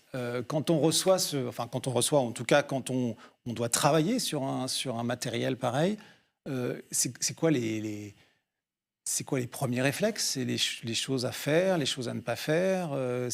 Qu'est-ce qui se joue par rapport à ça? Mais je crois que dans les Macron Leaks, il y avait une dimension effectivement de malaise initial qu'on n'a pas sur les autres leaks, qui était en fait le fait que la base de données était déjà en ligne. Et effectivement, moi j'ai rencontré en fait Quentin de manière virtuelle, à travers toute son intimité, alors que je ne le connaissais pas avant. Et moi j'ai eu un réflexe qui était de me dire, toutes ces données sont déjà en ligne, elles ont été balancées dans le cadre d'un règlement de compte politique, on ne sait pas pourquoi, par qui, etc. Et par des gens qui s'en fichaient totalement de tous les dégâts collatéraux que ça pouvait générer autour. Évidemment, nous on reçoit des leaks, parfois très gros comme les Football Leaks, des fois des petites bases de données. Dans beaucoup d'enquêtes, on reçoit des boîtes mail, des photographies, enfin plein de choses qui sont des fois, y compris d'ordre privé. Et nous, notre responsabilité, c'est de faire le tri. C'est-à-dire de pouvoir, à un moment dans nos enquêtes, avoir accès à des éléments et de en responsabilité, y compris collectivement, de décider si ces informations sont d'intérêt général ou pas. Là, on était piégés parce que la base de données était en ligne. On était à 2 jours du second tour de l'élection présidentielle. Il y avait une quantité de données assez importante, plus de 20 000 mails provenant de 5 boîtes mail différentes. On se disait qu'il y avait potentiellement des choses très intéressantes, mais qu'on ne savait pas qui avait usé de ces méthodes pour déstabiliser l'élection. Donc, il fallait, notre réflexe a été et ça a été assez particulier parce que d'habitude, on a le temps d'anticiper en amont. C'est-à-dire que les Football Leagues, on les organise collectivement, on dit on cherche là, etc. Là, il a fallu réagir. D'un côté, pour essayer de comprendre ce qui se passait, donc d'enquêter sur les personnes qui avaient hacké la campagne et qui avaient essayé finalement de faire basculer le second tour de l'élection présidentielle sur une diffusion de données, y compris personnelles, et en même temps de travailler sur le potentiel de ces données en termes d'information générale et d'intérêt général. Et donc là, la démarche, ça a été d'indexer ces données. On a un outil interne qu'on a pu développer grâce au Football League et à notre partenariat avec d'autres journaux européens. Donc avant que les données soient dans un moteur de recherche de Wikileaks qui a été mis en place à l'été suivant, mais dès le départ, nous, on a récupéré les données, on les a mis sur un serveur interne dans lequel on peut faire nos propres recherches, une forme de moteur de recherche de Mediapart. Et donc, on a remonté un par un les mails de manière à identifier ce qui pouvait relever de l'intérêt général. Et c'est là où j'ai eu assez rapidement un sentiment d'identification avec ce qu'il pouvait vivre, parce que évidemment, je me suis rendu compte que sur sa boîte Gmail, il y avait très peu d'éléments d'intérêt général et beaucoup de choses relevant de l'intime qui ne nous regardaient pas et qui regardaient encore moins le citoyen et qui n'avaient rien à faire sur la place publique. La question qu'on peut se poser, alors là c'est vraiment une question presque personnelle et intime, mais c'est quand on travaille sur un leak, il peut y avoir, donc il y a un lanceur d'alerte. Donc, en l'occurrence, par exemple, Yann, toi tu as travaillé avec Rui Pinto, qui est le lanceur d'alerte. Est-ce que le lanceur d'alerte, parce que ça c'était un grand souci de Julian Assange quand il lance Wikileaks, c'est de faire en sorte que les lanceurs d'alerte, ceux qui lui donnent l'information, qui lui donnent les documents, restent dans l'ombre, restent anonymes. Et là, pourquoi tout d'un coup, par exemple, lui, il décide de sortir de l'anonymat en fait? Pourquoi à un moment donné, un lanceur d'alerte sort de l'anonymat, sort de l'ombre? Alors avant, je suis désolé, je vais rebondir sur ce qu'a dit Astion, mais il y a quelque chose de très important que je voudrais dire, c'est qu'il ne faut vraiment pas confondre les leaks sauvages, comme celui dont vous avez été victime, et les leaks qui sont traités par les journalistes. C'est-à-dire que nous, on a 2 boussoles. La première, c'est l'intérêt public, et la deuxième, c'est la protection de la vie privée. Je voudrais vous donner une anecdote, c'est que quand on travaille sur les gros leaks, par exemple sur les Football Leaks, chaque journaliste qui a accès aux données individuellement au sein du consortium EIC, on lui fait signer un contrat avec des engagements. Et dans ce contrat, le journaliste promet de ne divulguer aucune donnée personnelle, que ce soit des santé, des numéros de carte bleue, des informations intimes qui ne sont pas d'intérêt public. Donc on le pose même par contrat. Chaque journaliste s'oblige à faire ça. Et c'est vraiment ça qui fait la différence entre les leaks qui sont traités en amont par les journalistes pendant plusieurs mois. Ça a été 2 fois 7 mois pour les Football Leaks. Et ces leaks sauvages et pirates dont vous avez été victime. Pour Rui Pinto, pardon, pour répondre à ta question, en fait, disons qu'il n'a pas vraiment choisi de sortir de l'anonymat. Ce qu'il a fait, c'est que peu avant son arrestation, alors déjà, moi, je n'ai pas travaillé avec lui. C'est-à-dire qu'il a travaillé avec un journaliste du Spiegel qui s'appelle Raphaël Bushman, à qui il a donné les données et qui, pendant 3 ans, a été le seul parmi les 60 journalistes qui ont bossé sur les leaks à connaître son identité. Donc moi, je ne savais pas qui c'est. Je ne l'ai su qu'à partir du moment où il a été arrêté. Et en fait, au bout d'un moment, Rui Pinto, après 2 saisons en fait, des Football Leaks, il a décidé d'aller plus loin, de dire j'ai alerté les médias, j'ai lancé l'alerte, mais il faut aussi que ça ait des conséquences plus concrètes, c'est-à-dire qu'il y ait des enquêtes judiciaires, que les gens que je dénonce soient punis et soient punis proprement par la justice, et donc il faut que je coopère avec les autorités judiciaires. Et 1 mois avant son arrestation, en fait, il avait candidaté en France auprès du parquet national financier au programme de protection des témoins. Il a d'ailleurs commencé à remettre une partie des documents aux magistrats du PNF, et malheureusement, cette coopération n'a pas pu aller au bout, parce que un mois plus tard, il était arrêté à Budapest et par la suite extradé au Portugal. Donc il y a une vraie démarche chez Rui Pinto, qui est que, ça c'est vraiment très intéressant de voir sa démarche, c'est qu'au départ, il crée un site qui s'appelle Football Leaks, d'ailleurs qui est toujours en ligne aujourd'hui, et il a commencé à diffuser des documents isolés, sans rien, sans contexte, sans explication, que n'importe qui pouvait télécharger. Ça a commencé à faire du buzz, et ensuite il s'est dit, bon bah non, en fait ça c'est pas la bonne méthode, il faut que des journalistes se penchent là-dessus pour raconter des histoires, pour faire émerger les données de la vérité dans la masse de ces données, parce que c'est pas comme ça qu'on va y arriver. Donc, il a donné les données au Spiegel et au consortium OIC dont on fait partie. Et ensuite, il est allé jusqu'au bout de sa démarche en disant il doit y avoir un autre stade qui est le stade judiciaire. Il faut que les policiers, les magistrats puissent aussi utiliser ces données. Et c'est ce qu'il avait commencé à faire juste avant d'être arrêté. D'accord. Alors, Quentin l'a fait. Ce qui frappe en ce moment aussi, et vous avez publié un texte pour appeler à la libération de Julian Assange, en tout cas au refus de son extradition, ce qui frappe d'une certaine manière aussi, c'est quand même une certaine mollesse, un manque de mobilisation dans un certain nombre de secteurs, que ce soit les secteurs, et en particulier les secteurs politiques, sur cette question-là. Alors, comment vous l'expliquez, vous ? Comment vous expliquez que les politiques ne se mobilisent pas plus pour la défense des lanceurs d'alerte, qui en fait c'est la défense de la démocratie, d'une presse libre? Je pense que tout votre live le démontre. En fait, il y a dans ces sujets-là, il y a quelque chose d'extrêmement complexe, qui est l'intrication. Dans les Football Leaks, c'est évident. Dans les Macron Leaks, ce n'est que ça, même chimiquement pur.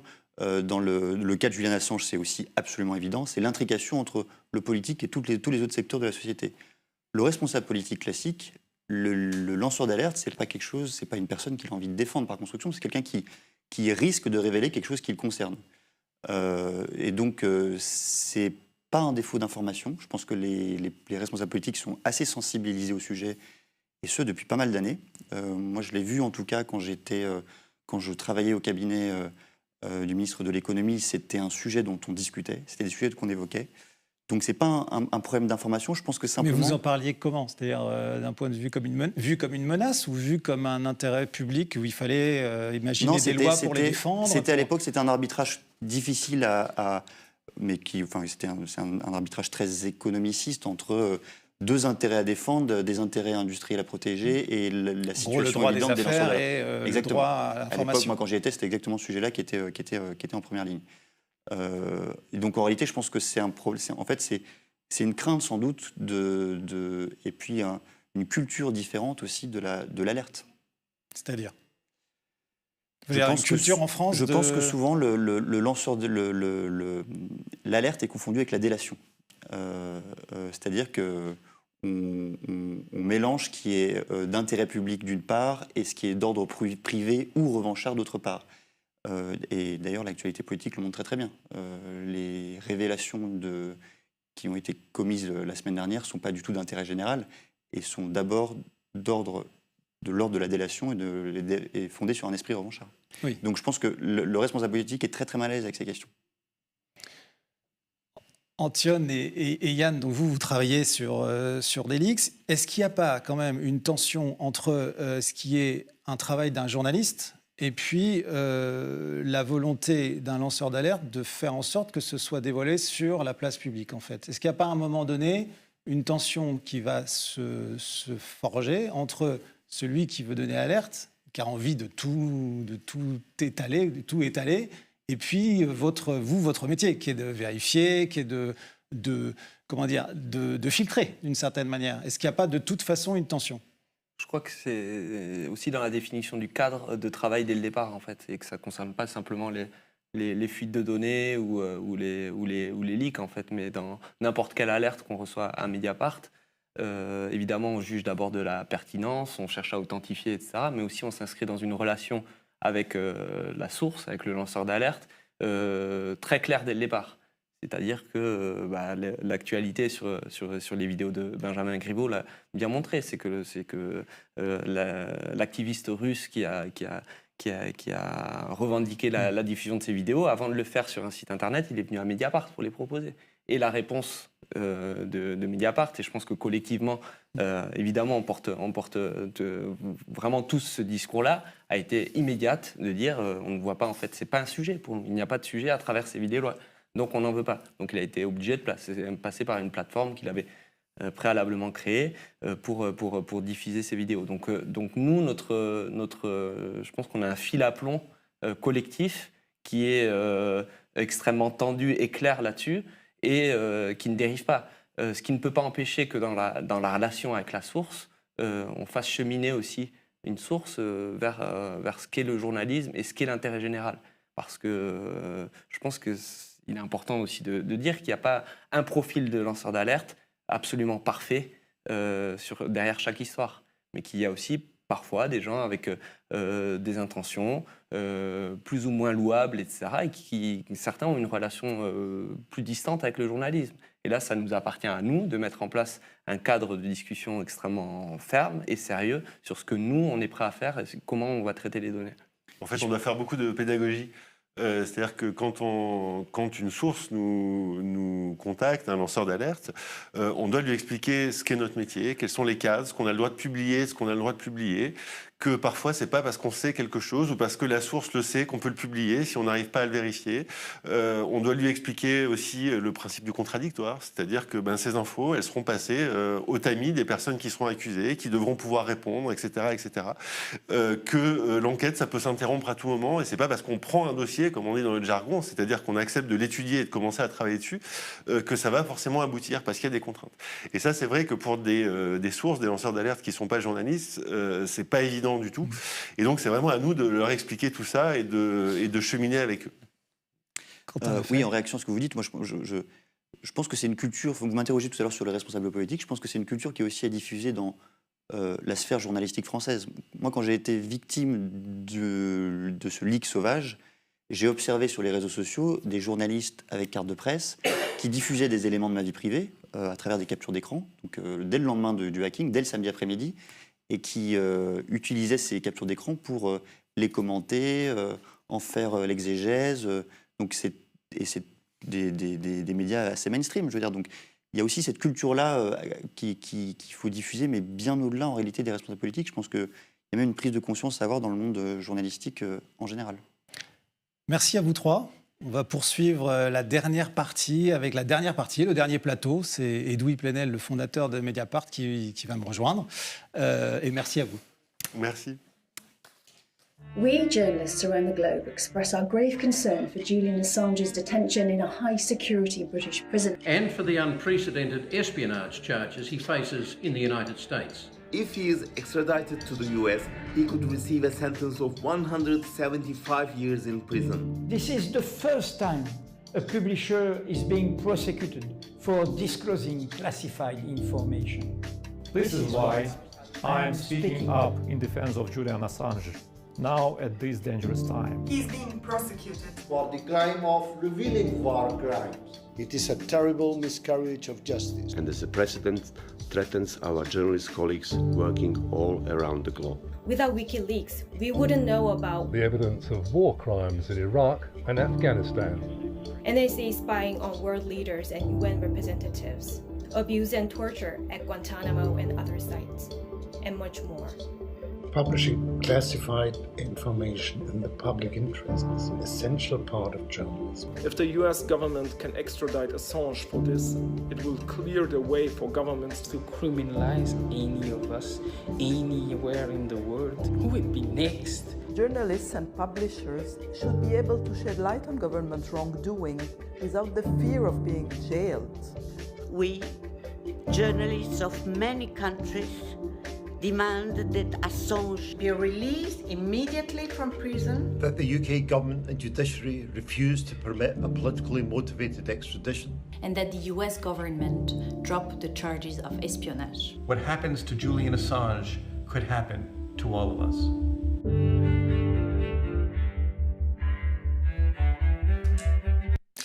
Alors Edoui, nous avons vu avec nos différents invités l'importance de ces lanceurs d'alerte.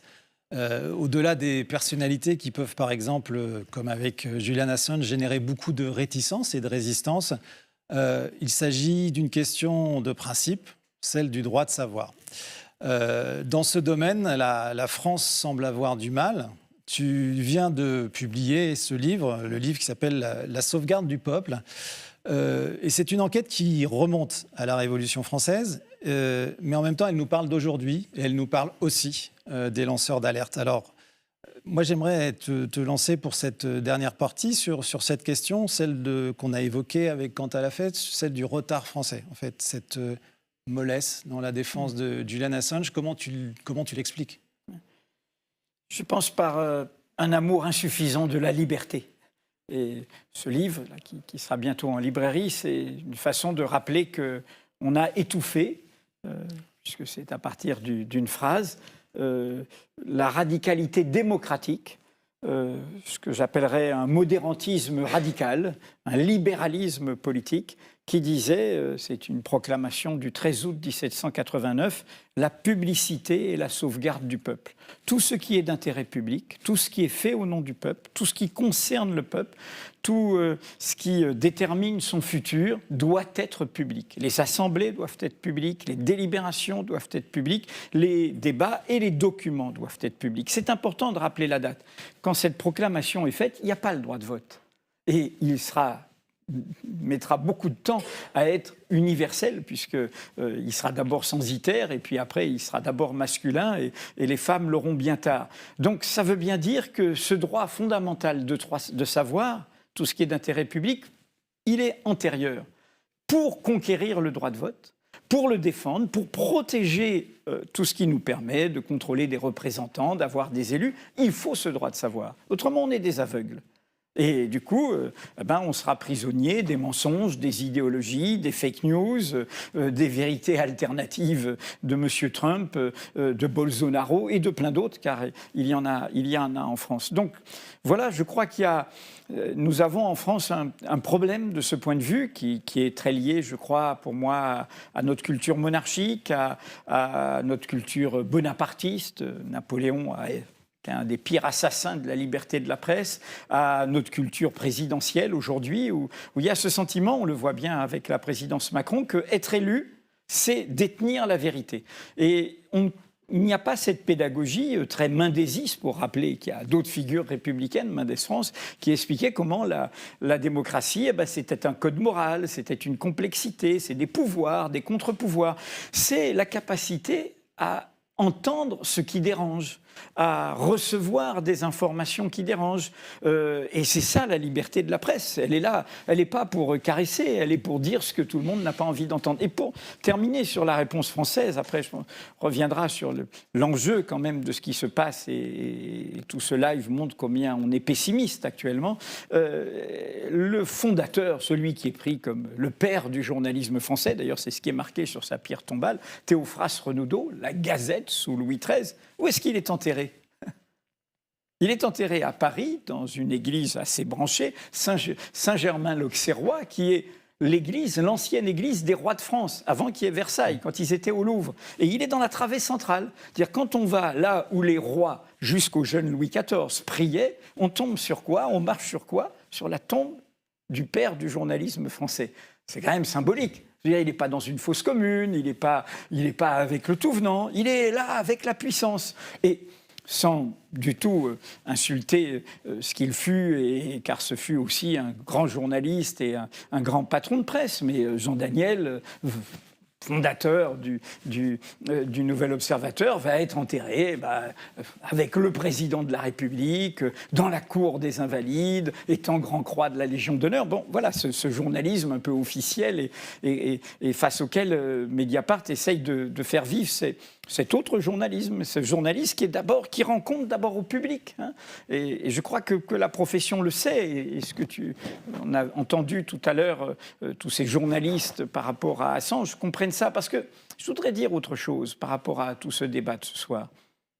Les journalistes et les lanceurs d'alerte n'ont pas à être des saints. Ils rendent compte, comme les questions que tu as posées, qui a été dit de comment ils travaillent. Mais ils n'ont pas à être des saints. En revanche, les démocraties ont le devoir d'être saines. Et être saine, c'est accepter. Et là, ces révélations, ces informations. Et là, quand même, il y a quelque chose de très, très grave. C'est pour ça qu'on proteste sur cette indifférence. Et je trouve que les éditoriaux, ou l'absence d'éditoriaux de la presse est assez sidérant, alors que quand même toutes les organisations internationales se mobilisent. Quel est l'enjeu du procès Assange? Comme celui de Rui Pinto qui aura lieu cette même année. On dit espion et hacker. On dit donc vous avez obtenu des informations illégalement. Vous n'êtes pas des journalistes, vous n'avez pas aidé des journalistes, vous êtes des criminels. On criminalise ce travail d'information. Ils n'ont pas monnayé d'informations, ils n'ont pas fait de chantage, ils n'ont pas essayé de s'enrichir avec tout ça. Et toutes les informations publiées par Wikileaks ou par Rui Pinto sont d'intérêt public. Notre travail, y compris nous, Mediapart, si Assange est condamné, extradé et condamné aux États-Unis, si Rui Pinto est condamné, par contamination, c'est nous qui allons être concernés. Nous, Mediapart, il y a 8 procès à venir d'ici l'été. Mediapart, c'est normal, on rencontre. Mais qu'est-ce qu'on dit? On dit oui, bien sûr, ce document sur les ventes d'armes françaises était secret défense. Oui, ça vient d'un secret d'une enquête. Oui, ça vient d'un secret des affaires. Oui, ça vient même parfois d'un secret de l'intimité. Mais nous avons fait le tri. Et ce que nous publions ne porte pas atteinte au business d'une entreprise, ne porte pas atteinte aux intérêts des soldats français, ne porte pas atteinte à l'intimité de quelqu'un. Non, c'est d'intérêt public. Peu importe l'origine, si c'est d'intérêt public, ce droit l'emporte. C'est une bataille de droit. Et nous l'avons menée à Mediapart, y compris, puisque l'allusion a été faite sur l'intimité de la vie privée, dans une affaire importante qui est l'affaire Bettencourt, qui a été l'affaire qui... C'était l'intimité de la vie privée. Le majordome, il avait mis un petit enregistreur sur des conversations de 21 heures, de conversations d'une riche dame avec son entourage. Bon, ni le majordome, ni nous-mêmes n'avons été condamnés, on a été relaxés. Pourquoi? Parce que lui-même ne l'a pas fait pour faire pression, il a dit pour dénoncer des délits. Elle était escroquée, cette dame. On abusait de sa faiblesse. Donc, je révèle ça. Je perds mon emploi, je perds ça, mais je révèle, je suis le lanceur d'alerte. Hein, il a fait ça, bonne foi, c'est son nom, le majordome. Et nous, qu'est-ce qu'on a fait? On n'a pas pris ce qui était d'intérêt, qui était privé. Tout le monde a pris tout ce qui était d'intérêt public. Donc, c'est ce mécanisme qui est dans toutes les conventions internationales, dans la législation de la Cour européenne des droits de l'homme qui est en jeu. Si on dit qu'Assange est un espion, si on dit que Rui Pinto est un hacker, ça tombe. Et ça tombera sur nous demain. J'ai été un peu long, je suis désolé. Non, mais moi, ce qui m'a frappé dans ces dernières semaines, c'est à un moment donné, tu es en Belgique. Oui. Tu as participé à un rassemblement en faveur de toutes les universités, à l'académie, l'équivalent de l'Académie française, voilà. Près du Palais Royal. Et donc, il y avait, alors, juste, on va continuer le fil de la discussion, mais dans ce rassemblement, il y avait le beau-père de Julian Assange, et j'aimerais bien qu'on l'écoute, puisqu'il a fait une vidéo pour la réunion publique qui a été organisée. C'est son père biologique qui ne l'a pas élevé, mais... Écoutons-le. As the father of a child that suffered 9 years of persecution, I speak to you directly, those that have children and those that have loved ones, that this is a crime against the sensibilities of all the people of the United Kingdom and Europe. The oppression of journalists, the oppression of publications, the oppression of publishers is complete if Julian is extradited to the United States. The intent of the destruction of Julian is to oppress the conversation between the peoples within Europe and the peoples within the countries of Europe. The cost of Julian to the extradition to the United States will be his death. The cost of his extradition to the United States to the people of Europe will be the death of fair, mutual conversation. Alors, on entend souvent, en ce moment, et notamment après l'affaire Griveaux, des voix qui s'élèvent et qui disent « Attention, il y a une dictature de la transparence ». Et alors, est-ce qu'il y a vraiment Une dictature de la transparence. Est-ce que nous, journalistes, on est des dictateurs de la transparence? D'abord, c'est intéressant parce que quand tu as commencé, tu as parlé du droit de savoir. Nous n'utilisons pas à Mediapart le mot transparence. Nous ne nous revendiquons pas de la transparence. C'est un mot piège. Et c'est un mot piège parce que justement, il veut dire vous voulez tout savoir.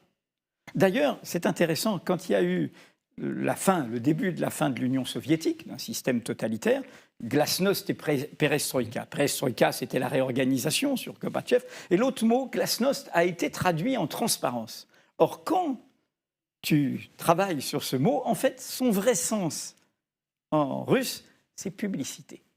C'est pas transparence. Rendre public, on en revient, la publicité et la sauvegarde du peuple, on en revient aux propos du premier maire de Paris, premier président du tiers-État et de l'Assemblée nationale, rendre public ce qui est d'intérêt public. Donc nous sommes de ce côté-là. Le mot transparence est un piège qui nous est tendu.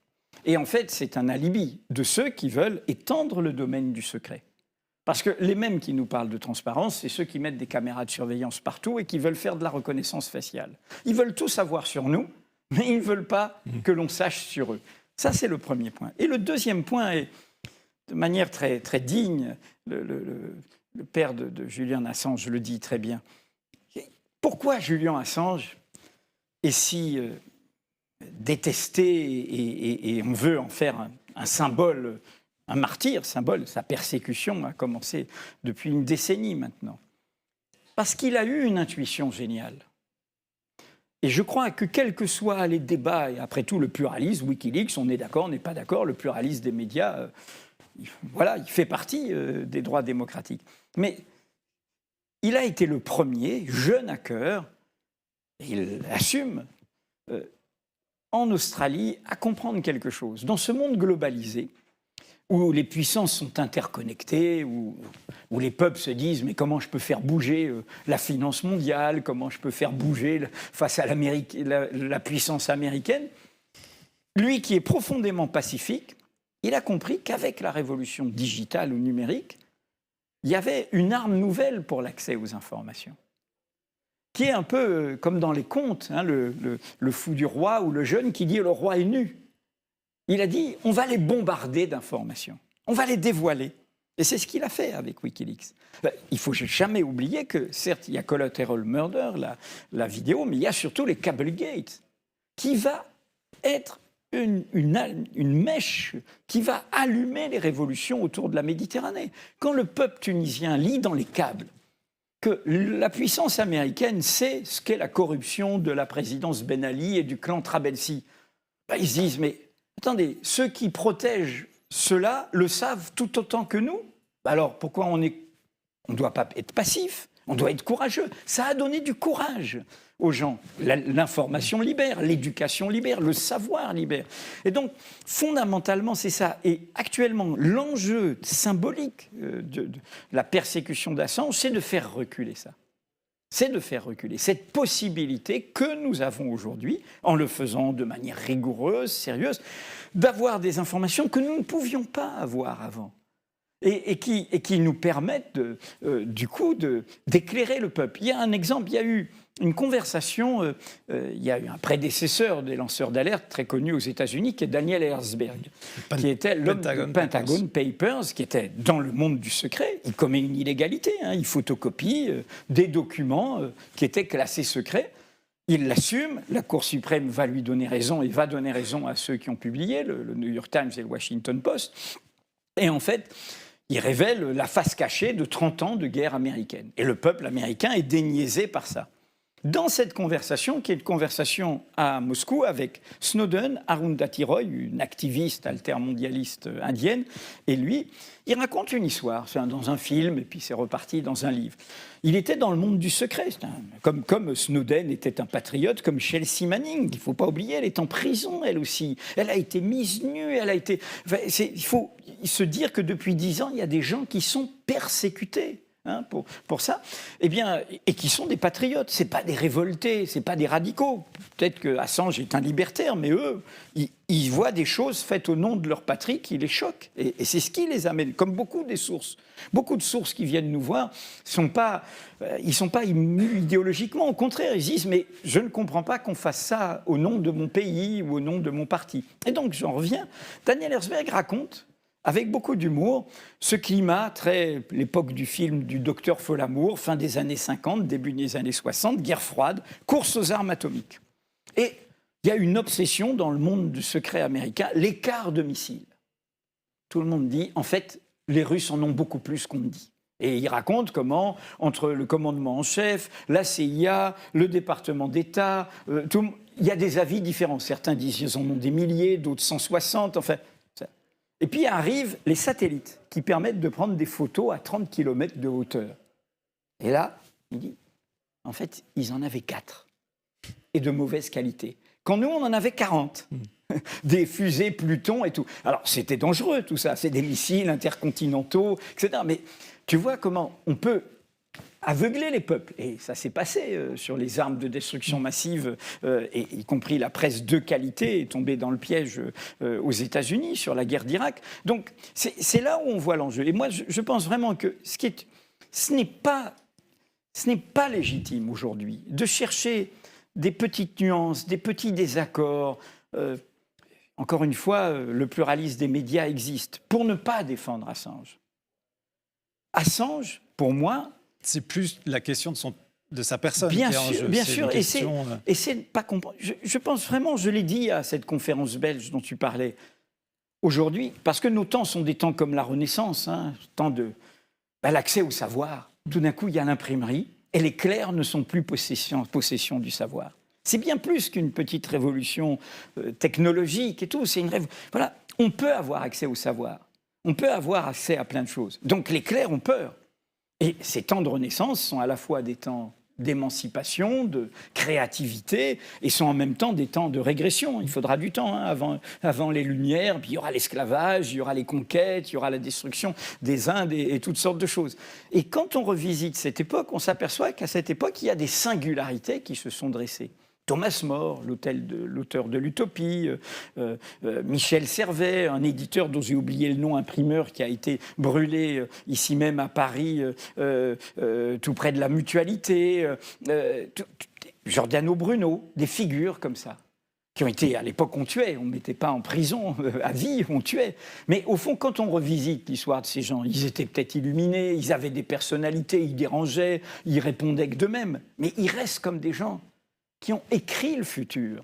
Et pour moi, Assange, Chelsea Manning, Snowden, Sarah Harrison, car Wikileaks n'est pas seulement Assange, Glenn Greenwald, Rui Pinto et plein d'autres. On parlera de ces gens-là et au premier chef de Assange, dans un siècle, dans 2 siècles, comme des pionniers historiques de ce droit de savoir. De ce fait que nous avons le droit de savoir et que ce savoir nous émancipe, car il nous permet de contrôler. Et c'est très important dans le livre que tu as en main. Je démarre par cette histoire de l'œil au début de la Révolution française. C'était une évidence que c'est le symbole. Quand il y a la première médaille des colporteurs de journaux à Paris, avec la publicité et la sauvegarde du peuple, au milieu, il y a un œil, avec des éclairs de lumière, l'œil. C'est l'œil qui regarde, qui surveille ceux qui nous dirigent, qui leur demande des comptes, qui les contrôle. Une démocratie véritable, c'est celle où on laisse faire ça. Et Julian Assange, quoi qu'on pense de l'individu, etc., c'est au service de cela qu'il a été. Alors, j'ai une dernière question, parce que ça va être l'heure de rendre l'antenne, comme on dit. J'ai quand même senti chez toi, quand tu es revenu de Bruxelles ou de La Réunion, une sorte de, peut-être pas de pessimisme, mais quand même une forme de découragement qui me semble quand même contraire à ce que tu es et à cette espèce d'énergie que tu as en permanence. Donc, voilà, c'est quoi la suite en fait? Non. C'est quoi? C'est une mobilisation, il faut continuer, il faut s'unir, il faut voir quels sont les autres médias qui pourraient continuer cette lutte. Bien sûr, c'est ce qu'on a voulu faire avec la réunion qu'on a faite avec Reporters sans frontières, des syndicats et d'autres médias. Mais il faut dire que même Reporters sans frontières a été sidéré que les journaux, dont Le Monde, qui a profité des premières révélations de Wikileaks, n'ont pas voulu s'associer. Donc, comment dire? Il y a un proverbe, je déteste les proverbes, mais il y a un proverbe qui dit « comme on fait son lit, on se couche ». À un moment, on paye le prix de ne pas avoir été assez attentif aux principes.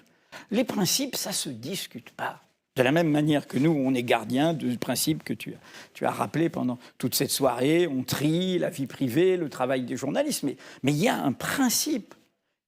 Les conditions du procès Assange, mais aujourd'hui, tout défenseur des libertés devrait dire, peu importe, tu te rends compte, il est traité mais comme un terroriste de haut vol. C'est ce que nous a dit Eva Joly. Et ce qu'on a raconté sur les conditions, etc. Donc oui, je suis, par moments, je suis inquiet. Je cite dans le livre, c'est drôle, hein, parce que, et on l'a dit, on l'a écrit aussi sur Mediapart cette semaine en s'adressant à la Grande-Bretagne. C'est la Grande-Bretagne qui a proclamé la liberté de la presse. Et elle l'a proclamé, on l'a oublié, dans la première révolution démocratique, qui est une révolution du XVIIe siècle, celle Cromwell et tout ça. Ils ont coupé la tête d'un roi, ils ont fait une république éphémère. Et cette révolution parlementaire a eu comme propagandiste un poète, John Milton, qui a fait le premier essai pour le droit de publier sans autorisation ni censure. Ce texte fondateur, il est traduit par Mirabeau, futur grand orateur de la Révolution française, fin 1788, à quelques mois du début de la Révolution française. Donc, c'est cette vieille histoire, cette vieille tradition. Et du coup, par rapport au pessimisme, je rappelle que dans la préface longtemps inédite à La ferme des animaux, George Orwell, libertaire, mais libertaire de la tenue. Hein, on doit se tenir, hein, justement, par rapport à... D'ailleurs, la vidéo d'Assange sur l'Irak, elle commence par une citation d'Orwell. Exact. Et donc, je rappelle que dans cette préface, il dit, mais en s'adressant avec le sens de ce mot libéral en anglais, qui est un peu... vraiment la radicalité sur les libertés, il dit les libéraux ne croient plus à la liberté. Ils ne défendent plus la liberté. Ils ne sont plus là. Et d'une certaine manière, c'est ce que disait l'ancienne plume d'Emmanuel Macron tout à l'heure, qui lui se retourne en disant « mais quand même, j'ai cru à ça, et puis vous n'êtes plus au rendez-vous de ça ». Et ce qui est... George Orwell, quand il écrit cette préface, il participe au tricentenaire de la publication de cet essai de John Milton qui est sorti en 1644. Et il dit à un moment, il dit qu'au fond, quand il prend cette position où il dit « la liberté de la presse n'a pas de sens si ce n'est pas la liberté de dire aux gens et au pouvoir, donc ce qu'ils n'ont pas envie d'entendre ». Et quand on le dit, on le bouscule là-dessus, cette provocation, il dit « mais c'est je le dis au nom d'une ancienne liberté ». Et je crois que c'est la réponse. Je pense que, comme dans tout combat, on ne sait pas si on va gagner, on ne sait pas si on va pouvoir faire changer les choses, mais il faut le mener, ce combat.